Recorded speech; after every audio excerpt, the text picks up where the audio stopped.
They never said the word love. Yet it portrays the purest and most extreme form of love. Throughout the entire story, not a single word of hardship was uttered, but it leaves us outside the screen feeling deeply suffocated. If you have nothing, there was only one old donkey. Can you still have a deeply unforgettable romance? And this man was utterly destitute. He was an old bachelor. He slept with donkeys for years, and his wife was a disabled woman unable to have children. They were treated like garbage by their respective families, leaving behind two marginalized people, abandoned by the world. Can they find their own happiness on this yellow earth? Today we introduce this Chinese language masterpiece starring Warren Ling and Hai Qing. Chen Yan will give you the answer. This film is not just a lament for the underclass.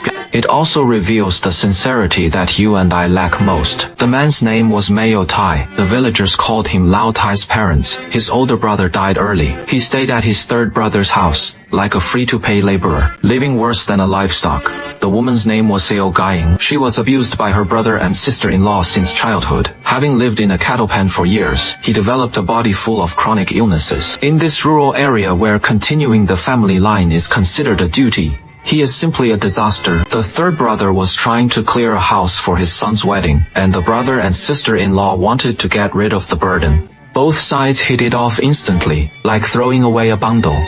In a cold, emotionless scheme, he paired these two together to go to a photo studio for a shoot. The wedding photo was their first time getting close to the photographer. He called out and smiled, but the two of them, his face stiff, eyes full of awkwardness, having lived most of his life, how could they dare hope to have a home? Having read this far, a wave of sadness washed over me. In worldly calculations, they were all negative assets. But the wonder of fate lies in the sum of two subsidiary characters, despised by the world. Instead, in this cold world, they offer each other a strange sense of belonging. On their wedding night, they moved into an abandoned earthen house. Extreme fear caused Gaiying to lose control of her urinary control again. Lost the earthen can, he froze in terror. Afraid of another beating, the old body woke up in the middle of the night without saying a word. He quietly got out of bed and went out, feeding the donkey some fodder. When he returned, he found a turtle and eagle still frozen there, so thoughtfully added fuel to the stove. Then he deliberately turned away back to the eagle and fell asleep. In this silent silhouette, Gaiying finally dared to move to the fire. He secretly dried his pants. This was the first mistake he'd ever made in his life, but he was not beaten. This scene is truly sophisticated. What is respect? Sometimes it is not about caring for others. It is about seeing through it, but not saying it. Lao Tai gave Gaiying the figure he had carried over to Gaiying, the last remaining dignity in this world. Not long after, the village's richest man, Zhang Dahu, urgently needs rare pandas. Coincidentally, the entire village only matched the old iron-blooded type. To help Zhang survive and settle the overdue land rent owed to the entire village, usually a nobody old guy, morally coerced by the whole village to donate blood.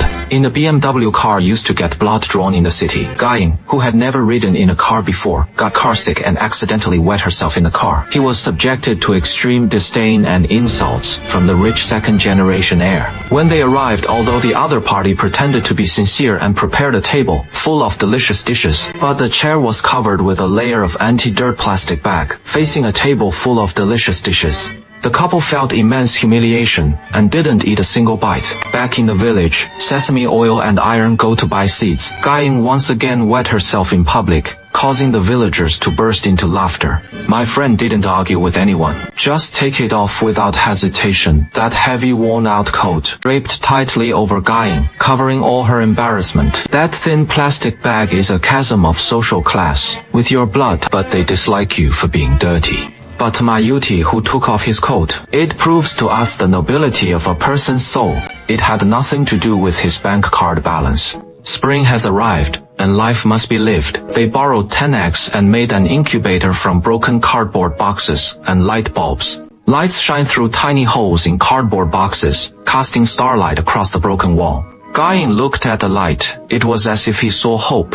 To no longer rely on others. Under the fence, Lao Tai decided to build his own house. They would work together to break clay bricks, and start early and work late. But in the remaining late night, a sudden downpour hit. The two rushed into the rain to rescue the still-dried adobe, but both slipped and fell into the mud. Watching her hard work destroyed by heavy rain, Gaiying broke down and cried.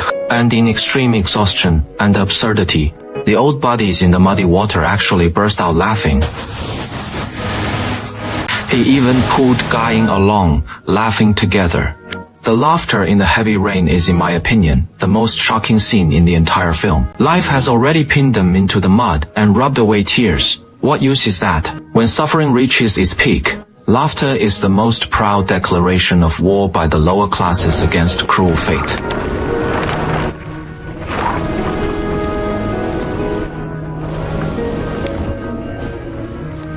Hanging it over, raindrops roll everywhere, wiping water down on our donkey butt.